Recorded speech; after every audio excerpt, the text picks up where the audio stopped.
welcome everyone to the Book Club of California, either our virtual audience or here in our club rooms, for our program for Wednesday, October 18th, 2023. My name is Kevin Kosick, and I'm the Executive Director for the Book Club of California, and it's my pleasure to kind of host this evening for you all. Our program tonight is titled, We Are the Land, A History of Native California. And this event is co-presented and co-hosted by our friends at Litquake. We're delighted to once again be working with them and being a host venue for their annual series. Co-author William J. Bauer Jr. tonight will read from the book and discuss his work with Taria Smith, editor of News from Native California and the recent anthology, No, We Are Here, Voices of Native California Resistance. I want to thank you again for joining us here in person and virtually on Zoom. Tonight, we have 60 people registered to join us in person, so we're expecting folks to join us in progress. And we have almost 200 people joining us on Zoom this evening.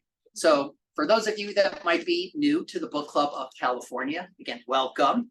We are a nonprofit member and donor supported organization that is dedicated to preserving and promoting the history of the book and the book arts. Oftentimes we do that with a focus on the history and the literature of California and the West. The book club publishes limited edition, finely made books. And if you're here in the club rooms, you can see them over there on the wall. We also have a scholarly journal called our quarterly newsletter, and we have annual keepsakes, gifts for our members. If you're not a member of the book club, shame on you. Or if your membership has lapsed and you're interested in what we do, please consider joining our century-long tradition. Our membership dues are modest, the benefits are many, and we simply can't do the work of the book club without the support of our members and our donors. You can find out more about the book club by talking to me sometime tonight or going online to bccbooks.org. Now, before I introduce our partners from Litquake, please note that we will have time for questions at the end of the presentation.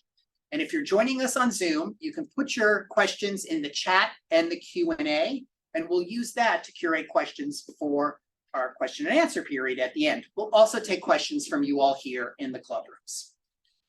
And now, finally, to tell you more about tonight's program and our presenters, it's my great pleasure to introduce Graham Todd, Deputy Director at Litquake.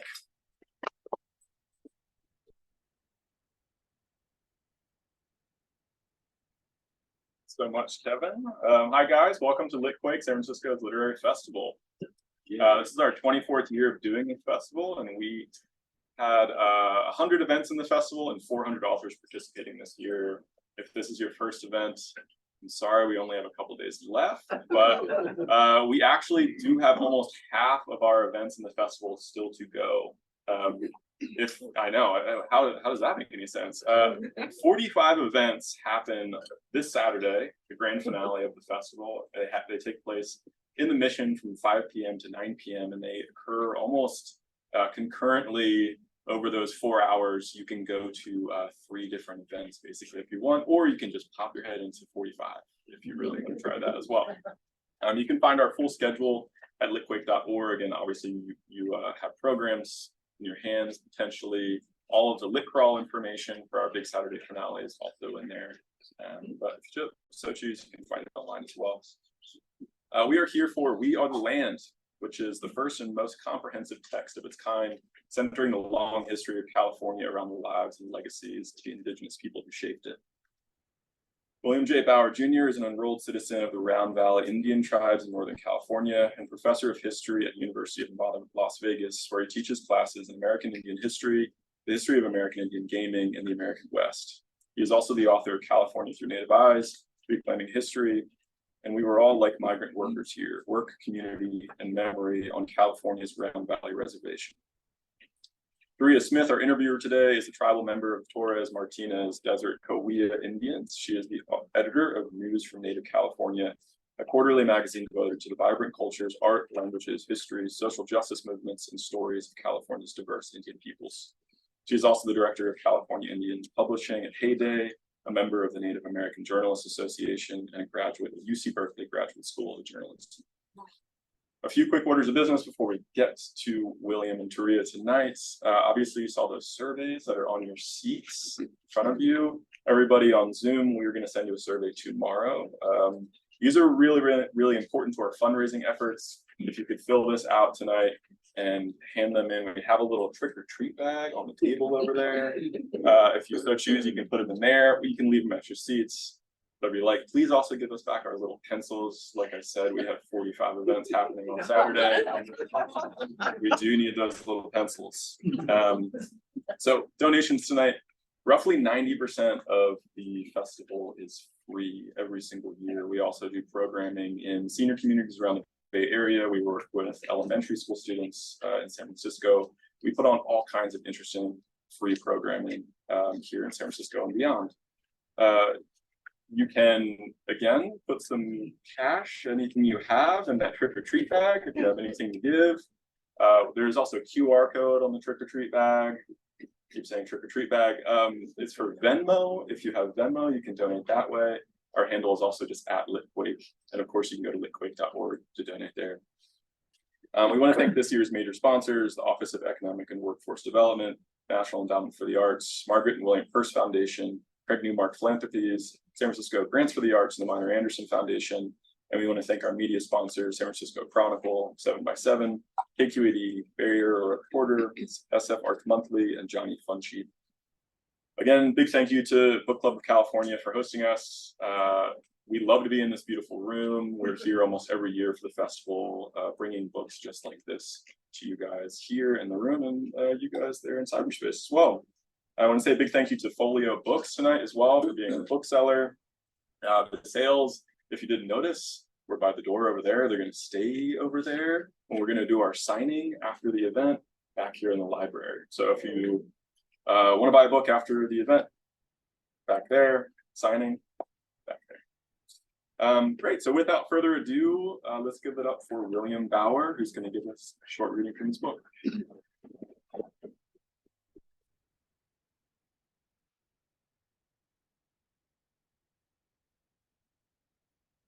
Make sure this works. Can you hear me in the back? Good. All right. Well, great. Well, thanks everyone for coming. I really appreciate it. My name is William Bauer. I'm a professor of history at the University of Nevada, Las Vegas, and I grew up on the Round Valley Indian Reservation, which is located in Mendocino County. So, you get on Highway 101? Actually, don't do that right now, right? Given San Francisco traffic, but on the good times, right? Get on Highway 101, drive about 180 miles. I can't remember what exit number it is, but you take an exit onto Highway 162 and you'll be there short after a really windy road, right? So I think tonight I was going to kind of talk about the book right here, right? We Are the Land, a Native History of California. The book is a kind of a survey of California Indian history, right? So it begins with creation stories, and it goes all the way up to the year 2020. And so my co-author Damon Akins and I finished the book right in the spring of 2020, when we'd all kind of like gone into into our homes to work, right? The work at home thing, and we were teaching classes on Zoom for distance teaching. But my co-author and I, Damon Akins, kind of used that moment to kind of sit down and actually kind of finish this book off. And so one of the things that I think that benefited is that we were able to kind of make the book almost as timely as we possibly could. So there are some references in the book to the ways in which California Indian people and California Indian nations responded to the COVID-19 pandemic. One of the things that we really wanted to do in the book is to refute the notion that California Indians had disappeared from the state. So a couple of years ago, I was at the Bay Area Book Festival in Berkeley. I imagine most everyone kind of has known or has attended that event. And I was having a conversation with another California Indian author. And one of the things that they said is that they were still kind of hearing that belief, right, that California Indians had vanished. And he was older than me, and so he had kind of grown up with that kind of idea that California Indians, right, had vanished. And one of the things that I thought there was that if this person is still kind of talking about this, still kind of feeling kind of and hearing these kind of narratives of disappearance, then it's probably kind of much more kind of widespread than one might imagine. Right? So I think what we really try to do then is to kind of refute this notion that California Indians kind of had disappeared from the state. And so we kind of track and make kind of two arguments throughout the book. The first is that Spanish, Mexican, California, and United States policies deliberately attempted to separate indigenous peoples from the land, right? And from lands and home places. And then the other part of the argument and the other part of the book then is that indigenous peoples have consistently maintained connections and relationships with land and with one another, despite these kind of these harrowing policies. And so once we kind of approached it from that perspective, I think we began to kind of think about the ways in which kind of centering California Indian people in the history of California. That you can't kind of understand the history of California without understanding the history of the state's indigenous people. And as I've had a chance to kind of reflect on the book and some of the things we kind of said in the book, I think we are actually maybe a little bit too timid in our argument. I think we could have been a bit more. I think there's been moments where I kind of think that, you know what, it's not just California history that California Indians are shaping, it's United States history, right? The indigenous peoples here has shaped the history of the United States. For example, you cannot understand the history of Indian gaming in the United States without seeing that as a California story. Right? That is some of the first kind of big court case that the Supreme Court deals with is a California case. So you cannot understand that story without understanding kind of California Indian history and the role of California Indian people shaping the nation's past. So it is a history book. Be prepared, right?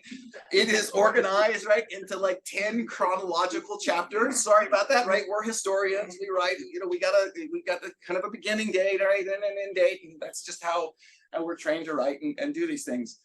But interspersed between each chapter are what we call native spaces. And so these are kind of short little vignettes that are situated in specific locations in California and throughout the world.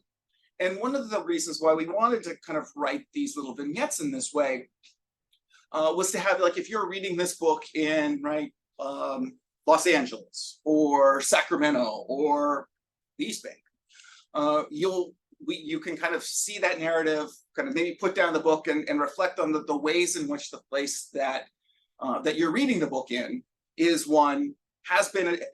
kind of an indigenous space, remains an indigenous space, and will be an indigenous space on into the future. And so since we're in the Bay Area, the segment of the book that I was going to read is our kind of native space, which is centered more kind of in the East Bay, but I think reflects on kind of the history that we're trying to tell here in the book. And thanks to Teria for bringing a copy of the book. I forgot to bring my own copy of the book. That shows you how organized I am right now. So thank you for bringing me a read from my own book. I really appreciate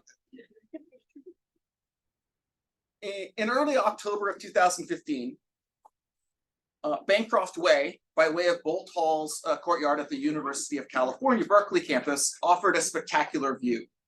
Most people do not seem to notice, likely because the view is so stunning and easy to take for granted. One saw San Francisco Bay 3 miles and 300 feet down the hill. Across the bay, the towers of the Golden Gate Bridge and the marine headlands rose above the fog. People gathered at Bolt Hall for the 30th meeting of the California Indian Conference. Conference attendees radiated a triumphant mood. Panel sessions and addresses began with greetings and recognitions in Chocheño, the language spoken by the Ohlone people of the East Bay. For thousands of years, the Ohlone took in similar views as they moved seasonally from permanent village sites along the shore of San Francisco Bay to Temescal Creek and Strawberry Creek inland to meadows and oak groves in the hills. Now, Ohlone students, scholars, elders, and other Californians moved from lectures, panel discussions, and keynote addresses in the law school and the university club on top of the newly remodeled Memorial Stadium. The elders' hospitality room in the chancellor's box provided tribal elders and special guests with refreshments and a place to rest and take in the panoramic views of Oakland and San Francisco. Luciano Nkuya Edward Castillo led an excursion to Alcatraz Island. Artist James Luna performed his piece Native Stories. Grattan Rancheria Greg Saris and Ohlone and Esselen Nation Deborah Miranda delivered keynote addresses. The meeting felt like a reoccupation. For thousands of years, the Bay Area was one of the most densely populated regions on the West Coast. The people who lived there were the children of Coyote, who lived at Reed's Peak, and Eagle, who lived on Mount Diablo. Both possessed a view of the Bay Area similar to that of the one down Bancroft Way. After a great flood receded, Coyote and Eagle placed their children on the shores of the bay. At the time of European contact, at least 50,000 people lived on from the Carmel River to the San Francisco and San Pablo Bay area. They consisted of 50 or so small bands who spoke at least 8 mutually intelligible languages. There was more water then, and the Ohlone elevated their 30 to 40 permanent villages above the marshland on shell mounds, huge piles of shells, earth, and ashes. Today, a memorial at the Bay Street Shopping Mall on the corner of Shell Mound Street and Ohlone Way marks the Emeryville Shell Mound, located where Telmascal Creek empties into the bay. The West Berkeley Shell Mound stretches a few blocks inland from where Strawberry Creek enters into the bay at the Berkeley Marina. Beginning in 1776, Franciscans established a total of 6 missions in Ohlone territory, the first of which they named Mission San Francisco de Assisi in San Francisco. Most Chochenyo speakers went to Mission San Francisco and then to Mission San Jose following its 1796 founding. After secularization, the process by which the Mexican government privatized mission lands, Mexican officials recognized Luis Maria Peralta's Rancho San Antonio land grant, which comprised more than 44,000 acres in what is now San Leandro, Oakland, Alameda, Emeryville, Piedmont, Berkeley, and Albany. Ohlonies worked on the rancho, herding the 8,000 cattle grazing on their lands and butchering the animals for the hide and tallow trade. Spared the worst of the genocidal violence that decimated indigenous peoples in other parts of Northern California, Ohlonies still faced erasure during the gold rush. In 1850, federal subagent Adam Johnston reported, quote, "Of the numerous tribes which but a few years ago inhabited the country bordering on the Bay of San Francisco, scarcely an individual is left." Quote. During the American period, Ohlone reoccupied old places. Ohlonies established a community at Alisal in Pleasanton, initially part of the Rancho de San Jose land grant. In the late 19th century, Phoebe Apperson Hearst, wife of mining magnate and US Senator George Hearst, purchased the land. Hearst sympathized with Ohlonies and allowed them to live and work at Alisal. Americans named the rancheria the Verona Station Community. And Ohlonies integrated the ghost dance and the world renewal ceremonies with local dances and ceremonies. They remained connected to other nearby sites at Niles and Sonol. In 1906, Charles Kelsey, a lawyer from San Jose, working with the Northern California Indian Association, conducted a survey of Northern California Indians and recorded the community as the Verona Band of Indians of Alameda County. He recommended the federal government buy land for them. The government did not. In 1919, Phoebe Hearst died, and the new owners evicted the residents of Alisal, because they had no title to the land. And eventually the property became the Castlewood Country Club. Elsewhere in the East Bay, another group of settlers erased Ohlone. In 1873, the state moved the University of California to the site along Strawberry Creek in Berkeley. The Hearst family donated a considerable amount of money to the university, a legacy that lives on in numerous buildings and structures bearing the family name. In 1901, Hearst founded the University of California Museum of Anthropology in a neighborhood of San Francisco to house Phoebe's extensive collection of indigenous artifacts. The triangular relationship between philanthropists and academics and California Indians built the museum and the university's academic reputation. the university established the first linguistics department in the nation. And some of the biggest names in the field who worked closely with ethnologists like John Peabody Harrington from the Smithsonian staffed its anthropology department. In 1925, Alfred Kroeber, the head of the department, declared the Verona band extinct in his Handbook of the Indians of California. At the same time, Harrington recorded languages with Chochenyo speakers, Angela Colos and Jose Guzman. And today, Harrington's extensive collection of field notes on California Indian languages is vital to those trying to reconstruct those dormant languages. Kroeber later acknowledged his mistake, but only after the superintendent in a regional Bureau of Indian Affairs office removed the tribe from the list of federally recognized tribes in 1927. In the 1930s, lack of official recognition removed the Verona band from the Indian Reorganization Act process, which, while problematic, created ways for tribes to create tribal governments and acquired loans available for tribes to purchase lands. In 1931, the university's museum relocated to the Berkeley campus. In 1991, the university renamed the museum the Phoebe A. Hearst Museum, which contains the second largest collection of California Indian artifacts after the Smithsonian. The museum holds 10,000 ancestral remains, many excavated from the region's shell mounds, villages, and burial sites. Archaeologists exhumed some of the remains under the direction of Kroeber and other anthropologists at the university. The museum acquired many others from hobbyists and amateurs whose work can only accurately be labeled grave robbing. The Second World War transformed the Bay Area yet again. The population grew dramatically. Land prices soared, and the freeway system which was grafted onto the land. In the early 1860s, the Oakland Diocese for the Catholic Church sold a portion of Mission San Jose Cemetery, where many Ohlone ancestors are buried, to housing and retail developers. In 1964, the proposed route of Interstate 680 threatened to destroy the rest of the ceremony. Ohlone Dolores Marine Galvan pressured Caltrans to change the route. Philip Galvan, Dolores' son and secretary of the San Francisco-based American Indian Historical Society, launched a crusade to save the cemetery.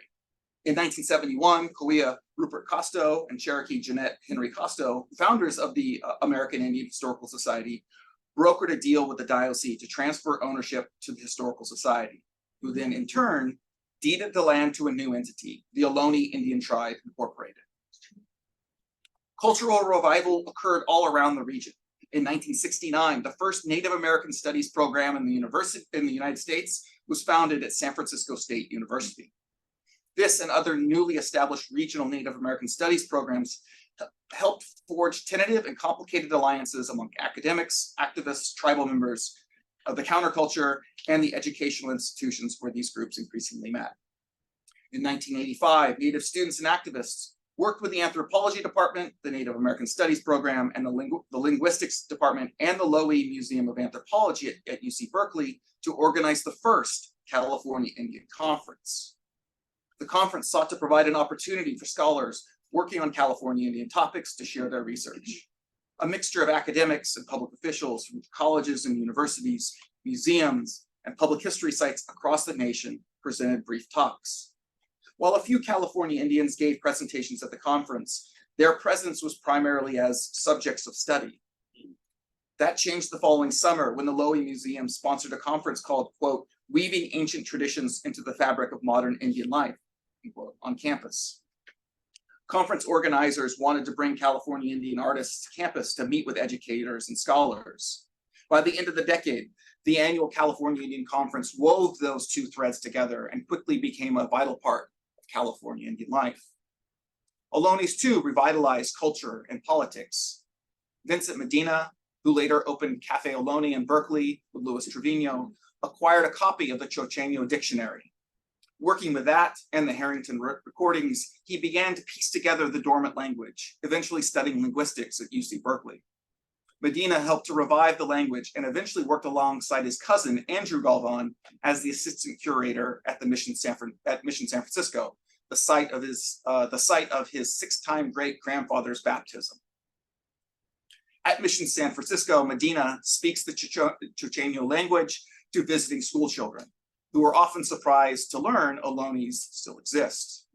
Galvan and Medina publicly disagreed when, in 2015, the Catholic Church sought to canonize Junipero Serra, a process that began in 1985 when the Pope declared him venerable.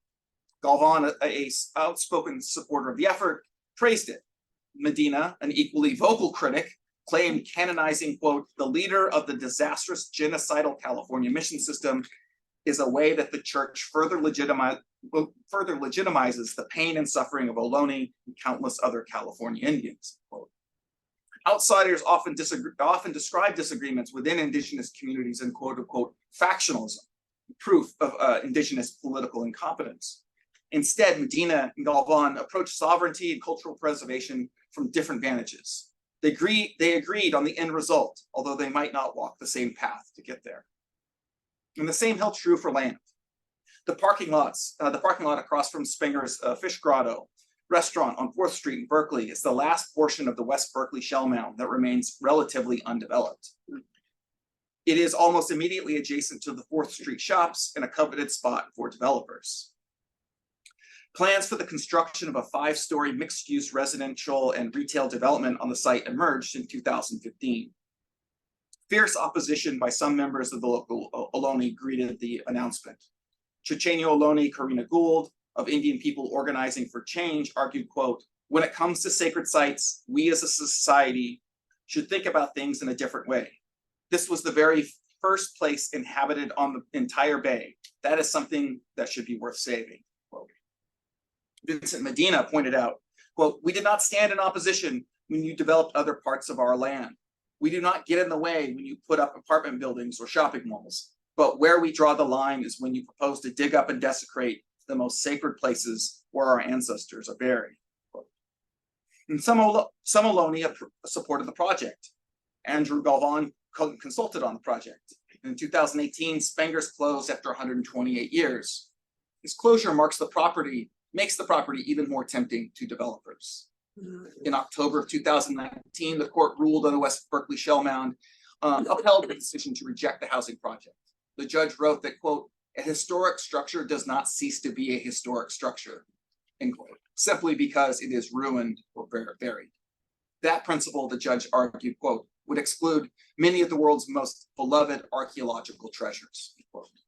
Despite the decision, pressure to develop the area and the fight against it continues. And yet the East Bay remains a place where Indigenous people and their relations reoccupy. The California Indian Conference has been held at UC Berkeley 6 times. In 2020, the city of San Francisco and much of the East Bay went into quarantine because of the COVID-19 pandemic. And not long after, people reported seeing Coyote roaming the streets, looking for food, and observing how the space had changed since he arrived after the flood and bore children with Eagle. Thank you.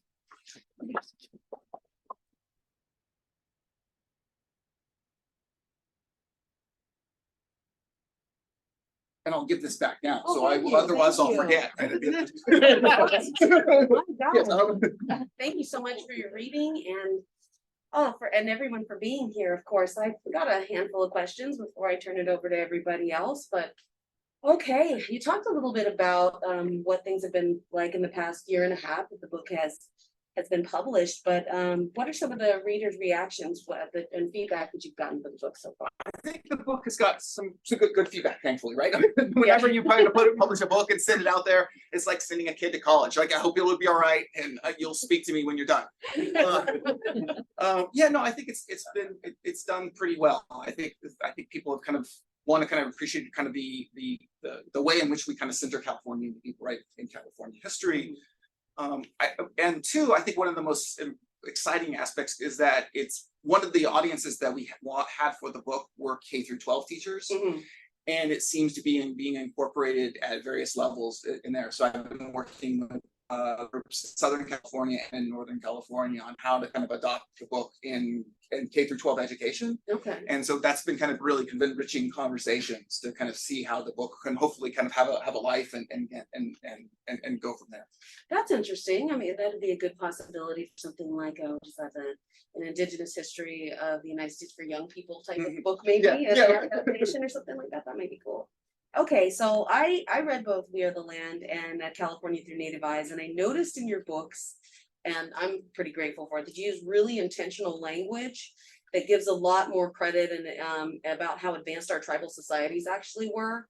Like, for example, you refer to our populous areas as towns rather than villages, and you call our creation beliefs stories rather than myths and that sort of thing like that.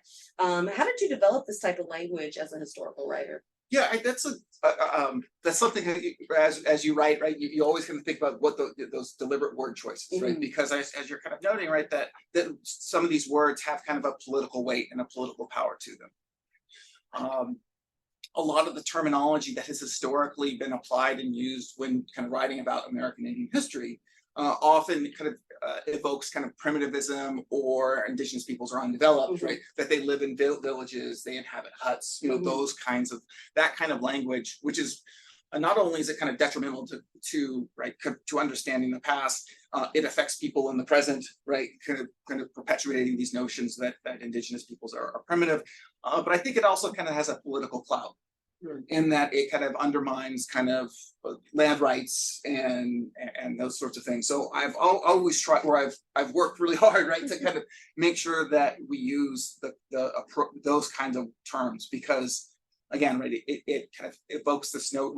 I want to kind of push away from those ideas about like the excessive primitives, for example. So one of the other, when you ask that question, I kind of always think about this tension between like the description of certain peoples as hunting and gathering peoples, and then hunting kind of and harvesting peoples, right? So gathering suggests that they're just kind of wandering around picking up acorns off the ground, right? But that's not really what's going on, right? They're deliberate kind of relationships with the land that goes into the kind of the creation of areas that are necessary to grow acorns and that sort of thing. And so I think we really wanted to kind of push back and on that some of that kind of older language that essentializes and primitivizes indigenous peoples. Very good, thank you. Okay, so as I was reading along the book, a lot of times I find with history books that focus on tribal people that at a certain point it starts to get difficult to read. So that for me was about like around chapter 5. So in the book, you address what happened in 1850 at the Bloody Island in Clear Lake, California, and noting that it was the largest massacre in U.S. history.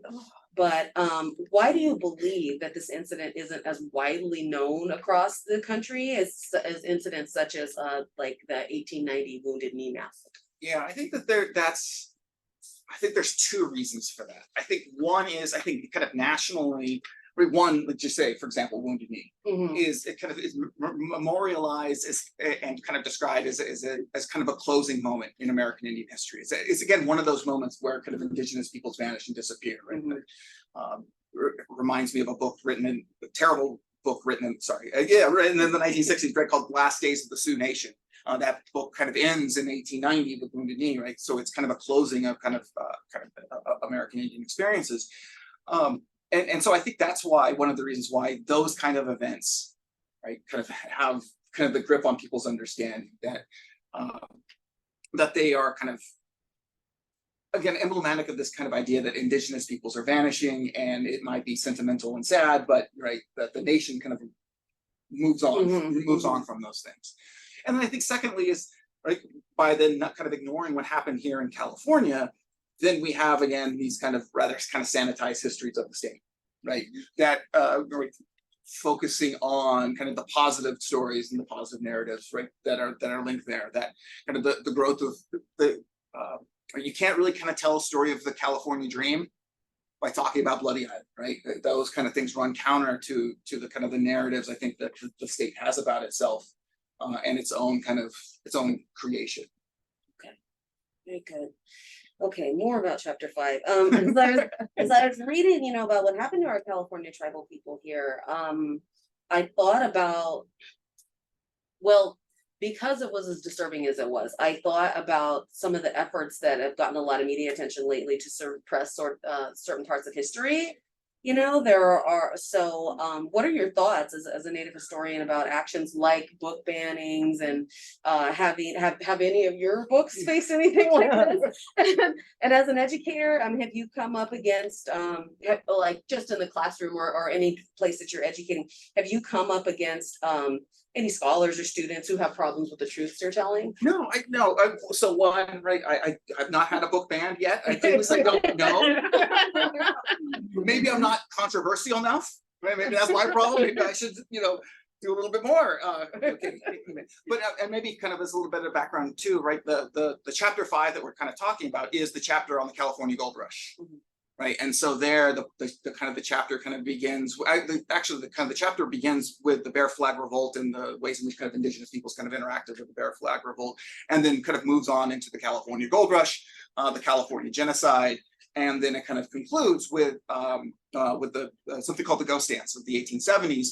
This kind of effort that California Indians themselves kind of made efforts to kind of heal the land and their communities from the genocide of the 1870s. And so I have not had I've not had people kind of push back on it. And indeed, I think what, my conversations say with K through 12 teachers has been is, how do we kind of talk about this, right? I mean, this is something that's happened. I think it's becoming much more kind of widely known throughout the state, right? I mean, even down at the UC Law School, Hastings Law School kind of changed its name for obvious reasons, for the reasons that person had kind of invested in a genocide in Northern California, in Round Valley. And so we've not had much pushback on labeling those things. And like even in classes, I kind of lecture on the topic. I use kind of California to talk about kind of genocide in general. And I kind of I throw the definition of genocide, like the legal definition, up on the board. And I say, and I just kind of march through it, and I just say, has the United States ever killed any American Indians in the history of the United States? Has the United States ever done like X, Y? You go down the definition, and they're all like, yeah, all of that stuff has been done. And so I think that we've not kind of faced the challenges, the pushback to some of the things that we've been kind of talking about. Very good, very good. Okay. But I don't teach in Florida, so sorry, Florida audience. That's right. All right. So you mentioned in past talks that in the process of writing or producing "We Are the Land," that you and Damon Atkins had to edit out a lot of historical content that you originally included.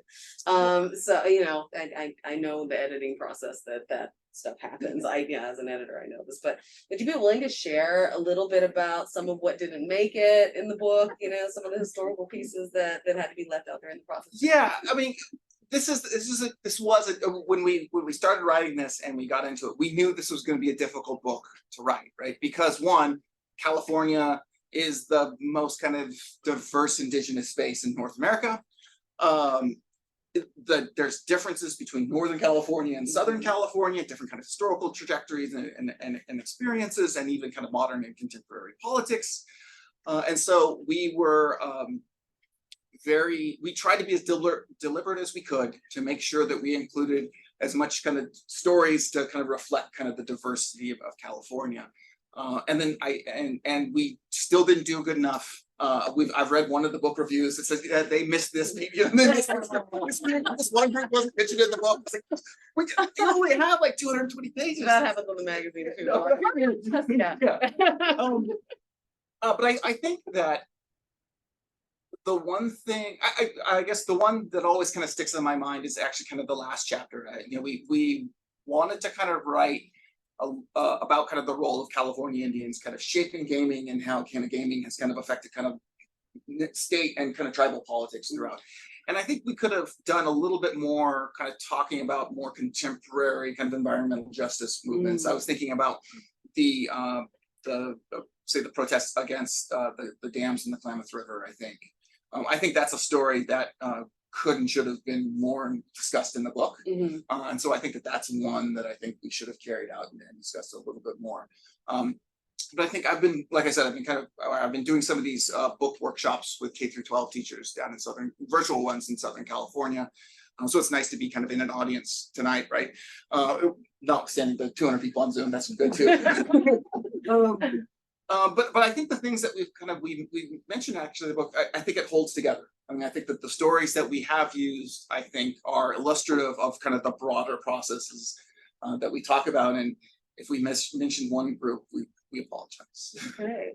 No, I'm glad you mentioned the Klamath. I'm always saying that should be a book on its own. There's so much there. There's so much information. There's so much news coverage. There's no book, so Yeah. I hope that'll get out in the world one day. Okay, well, my last question is a little bit lighter about the covers of our books. We Are the Land and also Know We're Here. It has the image is featured from the same artist, photographer Cara Romero. She's a Chemehuevi photographer. And can you talk about how this image ended up being the image for the cover? Yeah, well, we talked a lot about kind of the cover. One of the things that my co-author Damon Akins insisted on is that he did not want to have a red color on the cover of the book. Like, he was very adamant about like really, if you kind of go look at kind of book covers for American Indian history books, they're always there's going to be these red hues to them, and you're like, okay, so that was what we wanted to do, and we really also obviously kind of wanted to feature kind of California Indian artists on the book, and so we were kind of kicking around. We were going back on with different photographs, and we kind of landed on the photographs of Carol Romero, and they just kind of stood out to us. And we were kind of torn. There's two, and there's this one that is on the cover of the book, and then there's another one of, I can't remember the title of it, but it's like three boys in a blue like convertible, right? And it was so cool, but it just, when they put it on the cover, it just didn't align up, I think, as effectively as this one does. Because one of the cool things that I didn't know until we finally got the book is the wheel of the VW, right, is right there on the spine of the book, right? So this one, I think, fantastically was able, kind of lines up really nicely, just kind of on the cover. But one of the things I think that we both kind of gravitated to this photograph and the other one is that it highlights Indigenous children, right? And if we're kind of pushing back on this notion that Indigenous peoples have kind of disappeared, right?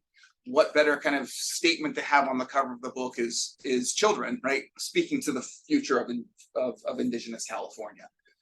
And so that's kind of the story that we kind of tell about that. Wonderful. Yeah. Very good, thank you. Okay, we can open up for questions now if we have any. Yes. Hello. Right, thank you. So number one, I just want to say thank you for teaching this and for moderating. Can you share anything about what you have learned about mental health for this community? Thank you. Yeah, I think that's a good question. I think that we've been kind of talking about that with some of my other like those with the teachers, right? Because I think that once this kind of material is being kind of taught to Native children, not that they didn't kind of know it before, but kind of engaging it in a classroom setting, is kind of being aware of issues related to kind of trauma and healing and that sort of thing. And so it's a little, say, maybe outside kind of my kind of professional expertise, but it is something that I know we've been kind of kicking around kind of and talking with, kind of incorporating this, especially at other kind of other levels.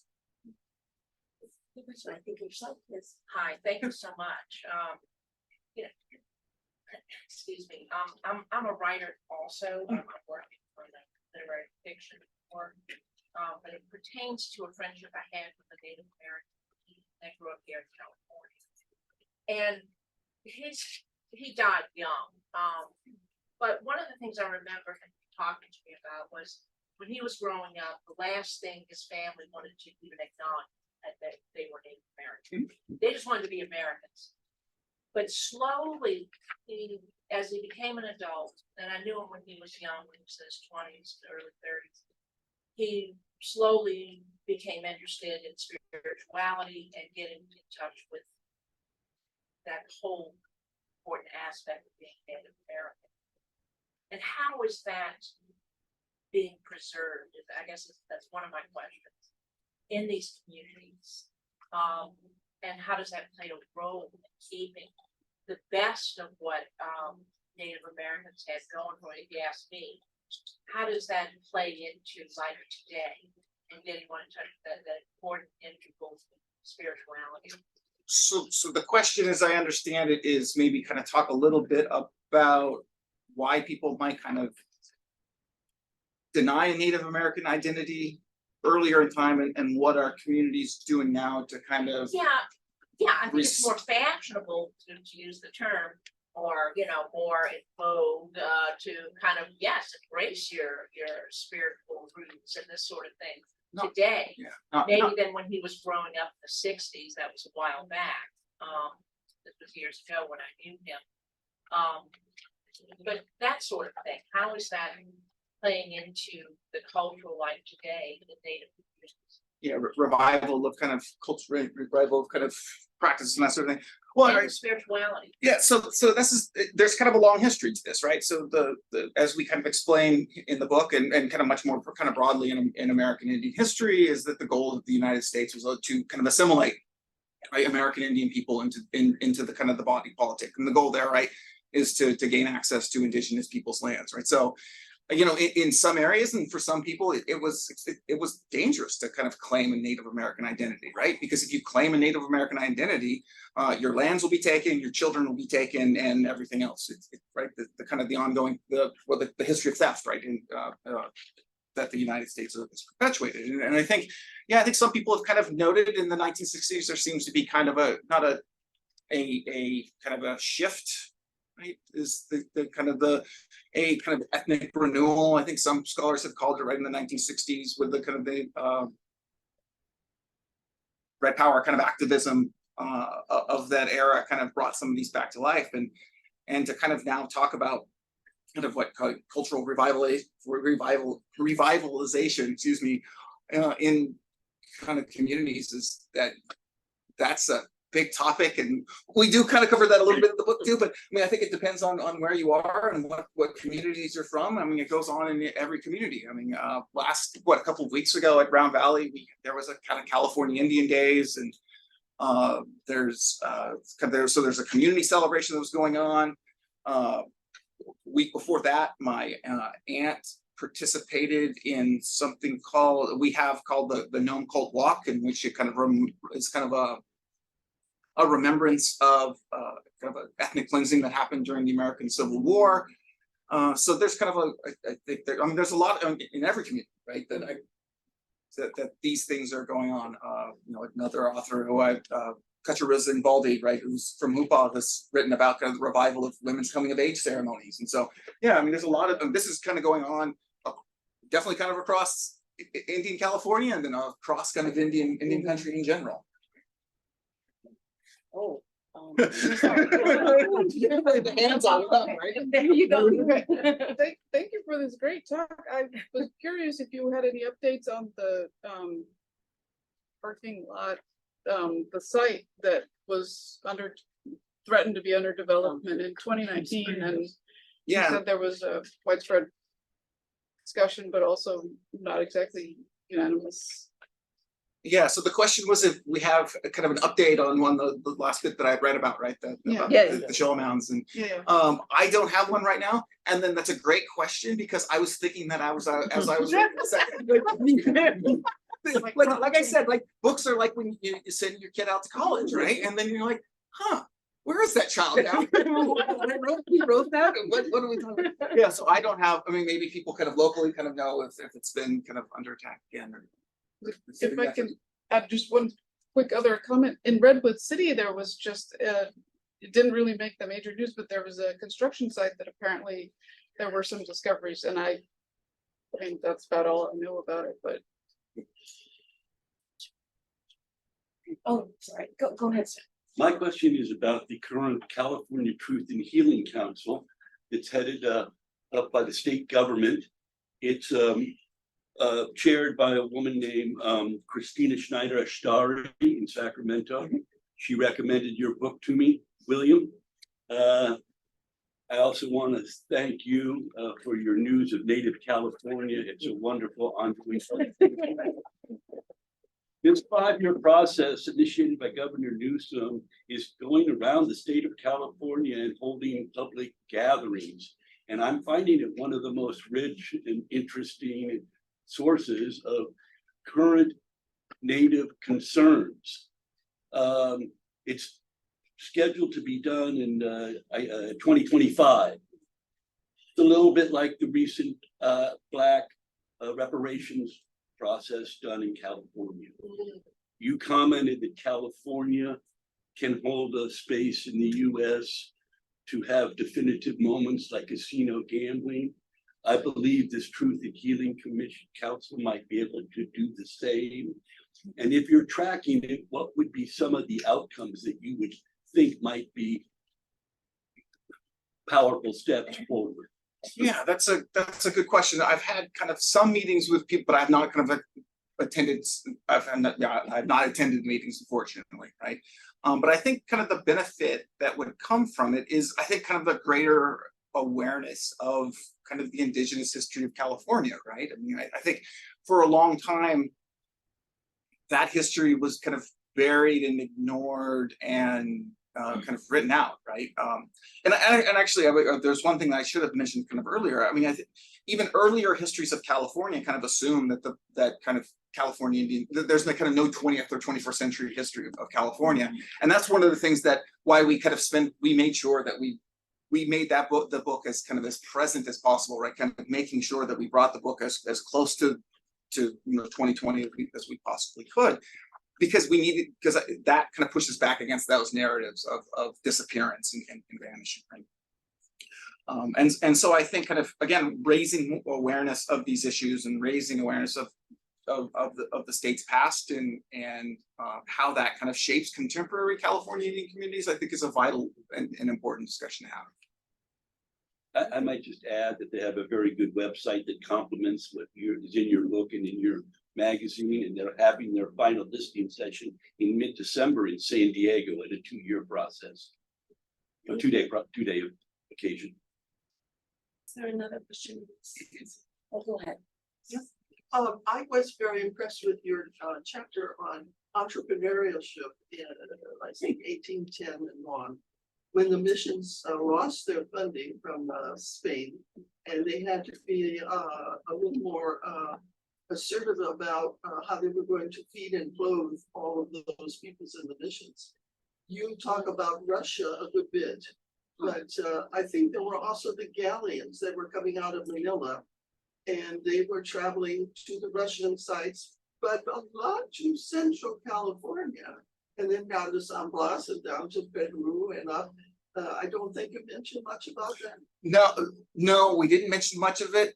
We did not mention that kind of component of it, and that's a great anecdote because I was talking with that chapter last week with a group up with some of the teachers, and someone from Northern California kind of chimed in on the chat and said, "Hey, we would like take some of the remnants of shipwrecks." Right, that would come up, wash up on the shores, and like repurpose it for a variety of things. So that is kind of a component that we didn't kind of talk too much about that, but there's kind of an interesting kind of history there about kind of the use of engaging with those galleons, but also kind of dealing with like those shipwrecks and turning those things into transformative. The Indians were actually able to go out with it was illegal for the galleons to come and trade in Spanish communities because it's against the law. But the Indians, like in the Catalina Islands, could go out with the boats and take whatever they wanted. They were allowed to trading there. And the Spanish language, while it may have been a grand loss of their native languages, they had, through the missions, acquired a facility with the Spanish language and were able to easily communicate with the Mexicans who were very busy in the galleon shipping. Well, but it was an interesting chapter. I thought that chapter was very well done. Well, thank you. Well, if we get to write a second edition, we'll put it in. How about that? Any other questions? We have one in the back. Go ahead. Thank you. Yes, I'd like to ask you, what was the most challenging chapter to write? Did you two come to blows at any time? So the question was, what was the most kind of challenging chapter to write, and did we come to blows about the book? Actually, no, we got along great, I think, on the book. It was we've said in the past, right? We couldn't have done this without kind of modern technology, or I don't know how you would write a book like this without kind of cell phones and Zoom calls and that sort of thing. I mean, it was those were the kind of some of the more kind of fruitful discussions where we just kind of get on the phone with one another and chat about where are we going to go in this direction with the chapter and that sort of thing. I think that I'll say one thing. There were three issues that we really were not concerned about, but like gave us some pause when we had to talk about it. One is like the chapter on the Spanish missions, right? The Spanish missions are so kind of ingrained into people's understanding of California history. And so we kind of knew that one was going to not be dicey, but there's kind of a lot. And just if people write about write about California history, there's a lot of kind of written about that period. So there's a lot to kind of synthesize and think through there. Two, right, was the Gold Rush chapter. Again, right, the Gold Rush is kind of instrumental to understanding California history. There's a lot written about it, so there's a lot out there. And then two, kind of how to not necessarily deal with, but to kind of discuss the issue of the genocide issue, right, during the Gold Rush. And also, I mean, one of the things we did there too was we did not want to leave a story where people think that California Indians were just victims of these actions. And so we kind of emphasize, right, one kind of California Indian resistance, violent resistance, and then kind of concluding, I think, with the ghost dance and thinking about kind of how communities kind of went about kind of revitalizing after this horror. And then the last one was the disenrollment issues that are going on in contemporary American California Indian communities. And so we talked about disenrollment, but then we also made sure that we talked about how there's re-enrollment. And then there's also tribes making efforts in their own constitutions to prevent disenrollment from happening in the future, right? So kind of again, dealing kind of with the very kind of politics on that. So I think those were kind of the three issues that we spent a little bit of time, we spent some time kind of talking about how are we going to deal with this, how are we going to craft a narrative and go from there. So thank you for that question. I appreciate it. You gave us direction to get to the Round Valley. What kind of experience would visitors have coming to Round Valley? Are they welcome? Is there any kind of tourist infrastructure? Is it just kind of if there's a special event, people are welcome? Or? Yeah, no, yeah, it would. People at like big events that go on, yeah, people are welcome. I mean, people go up there all the time from Bay Area, right? People have been going to there, going to Round Valley from the Bay Area for a long time, right? Especially like in the 1960s, and that's how my mom got up there, right? Because back to the yeah. So. Yeah. So it's like other kind of smaller communities in Northern California, right? After the decline of the timber industry, it hit some kind of rough times, right, unemployment wise and that sort of thing. And so. Great. Well, we're at the top of the hour, but I do get one question in from our Zoom audience. I don't want to ignore them. There's been a couple on here, and I can send them to you afterwards as well if we want to answer them after the presentation. But we're just going to do one here, and it says, as an educator, I've been reluctant to use the concept of genocide for the Spanish period, but see its utility in the US period. Part of my concern is in refocusing on survival while not denying victimization. Mm-hmm. Any thoughts on those differences and that approach? I think that I've seen people kind of go in that direction, and then also other kind of California Indian scholars have been very adamant of using the terminology as well, right? I mean, I think one of the more kind of famous books is Rupert Costo's, right? The Missions of California, Legacy of Genocide, mm-hmm. Right? So I think that there's more than enough evidence to kind of make that argument, right? That genocide occurred in the Spanish. You don't have to look at me. Oh yeah, that's right. Sorry, Zoom crowd, my bad. Sorry. I mean, setting up these conditions where indigenous peoples are unhealthy, are dying in mass, right? That seems to be the definition of genocide. So that would be. I mean, but I understand too that tension of, and I talked a little bit about it a little earlier about this tension of, right, seeing indigenous peoples in general only as victims of of the past, and then kind of emphasizing the kind of the creative ways they navigated these colonial spaces. So. One last question here before the applause starts. I see the hands coming up for the big applause. Great. Well, we're gonna wrap up because we want to make sure that people here, I'm gonna try to get into the Zoom camera. So now you can see me in the Zoom camera. So if you're here in the club rooms, you want to make sure you have time to purchase the book from our the books. We have both books here from both authors. In the back of the room from our good friends at Folio Books. Also available to sign it, inscribe it. We'll be doing that in the library behind me. So make sure you have a chance to do that, and of course, speak to our presenters after this. But thank you to our great presenters, William Bauer and Taria Smith.